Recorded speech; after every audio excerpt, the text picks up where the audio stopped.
Nombre chapitre 13.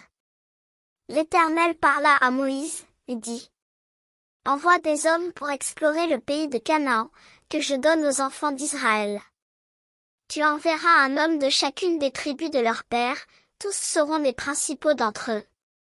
Moïse les envoya du désert de Paran, d'après l'ordre de l'Éternel, tous ces hommes étaient chefs des enfants d'Israël. Voici leurs noms. Pour la tribu de Ruben, Shammua, fils de Zakur. Pour la tribu de Siméon, Shaphat, fils de Hori. Pour la tribu de Juda, Caleb, fils de Jephuné. Pour la tribu d'Issachar, Jigwal, fils de Joseph. Pour la tribu d'Éphraïm, Osée, fils de Nun. Pour la tribu de Benjamin, Palti, fils de Raphu. Pour la tribu de Zabulon, Gadiel, fils de Sodi. Pour la tribu de Joseph, la tribu de Manassé, Gadi, fils de Suzi. Pour la tribu de Dan, Amiel, fils de Gemali. Pour la tribu d'Azer, Sétur, fils de Michaël. Pour la tribu de Nephthali, Nashbi, fils de Vophsi. Pour la tribu de Gad, Géuel, fils de Maki.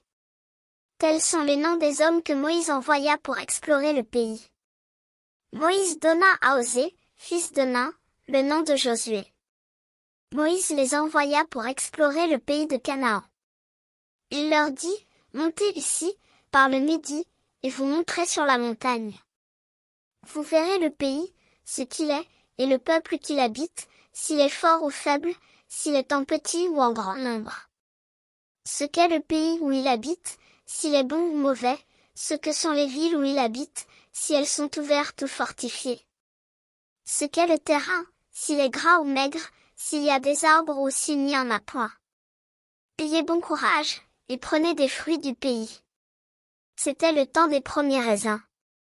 Ils montèrent, et ils explorèrent le pays, depuis le désert de Tsin jusqu'à Rehob, sur le chemin de Hamath.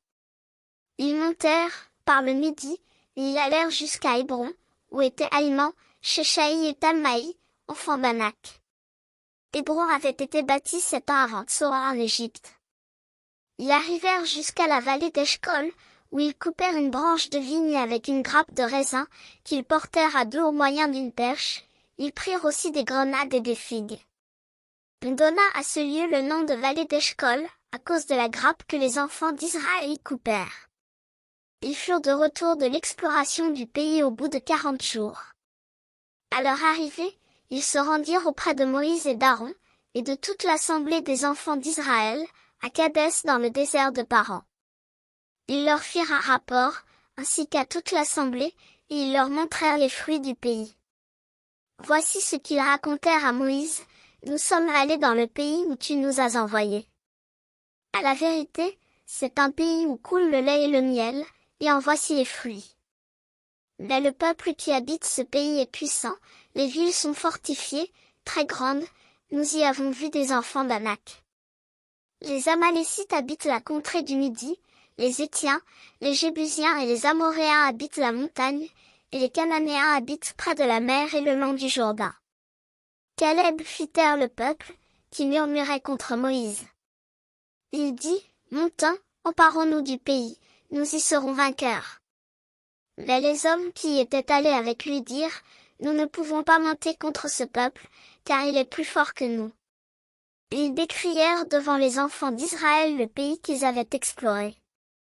Ils dirent: Le pays que nous avons parcouru, pour l'explorer, est un pays qui dévore ses habitants, tous ceux que nous y avons vus sont des hommes d'une haute taille. Et nous y avons vu les géants, enfants d'Anak, de la race des géants, nous étions à nos yeux et aux leurs comme des sauterelles.